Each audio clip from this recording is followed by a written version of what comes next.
What do you do when you want to intimidate your enemy?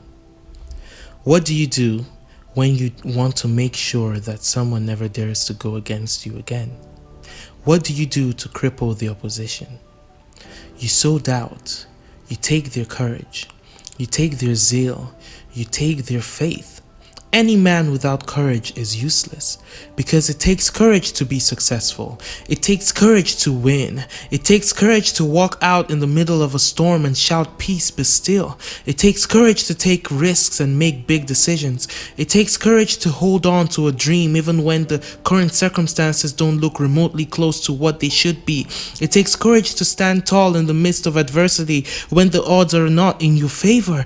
It takes courage to leave an abusive marriage not knowing what's going to happen next, because this has been your normal, and so stepping out takes more than people can understand. It takes courage to stand upon the promises and values of God in a world that rewards perversion. It takes courage to be the only source of light in a family filled with darkness. It takes courage to go against everything you've ever known or believed to follow in God's footsteps. Child of God, it takes courage to win.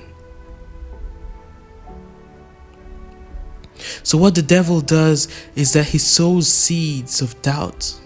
He makes you begin to question if God can do what he said he will do.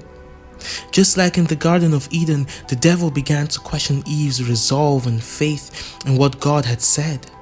Jesus said that the sower has planted seeds, but the enemy came and planted tares. And so situations begin to question your faith and belief in God. Circumstances start to go out of control and you're left with nothing but questions.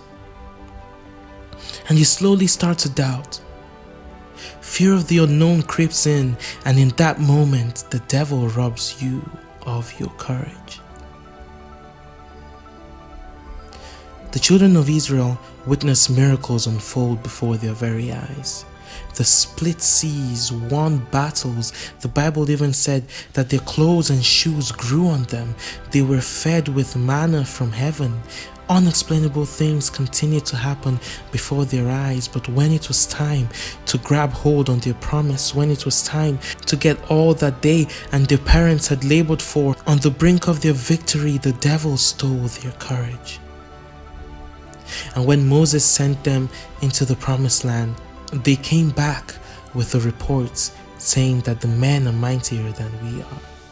And in our eyes we look like grasshoppers, and in their eyes also. That is the report of men who have lost their courage. See, the devil works tirelessly to steal your courage, and so you have to guard your heart diligently, because that is the only way you can succeed. Peter was on a boat and saw Jesus walking on water, and he said, "If it is really you, command me to come to you." And Jesus said, "Come." And Peter walked on water to Jesus, but just before he could reach him, just when he was so close to his goal, just when he was close enough to touch Jesus, the Bible says that he looked and saw the winds and the waves, and in that moment he lost his courage and he sank. Just because God is in your life doesn't mean you shouldn't guard against losing your courage. Child of God, your life is going off the rails and out of control because you have lost courage. And so now you struggle to believe, you struggle to succeed, you struggle to take risks and make big decisions, you struggle to dream big enough because you were scared that it will not come to pass. But you need to know that God is not a God of fear and mediocrity. He who has started a good work in your life is faithful enough, strong enough, powerful enough to fulfill, to complete it. And so fear not, get your courage back. When the children of Israel lacked courage to go into the promised land, Joshua said, "Be strong and of a good courage." Why? Because the Lord your God goes with you, and he will not fail or forsake you.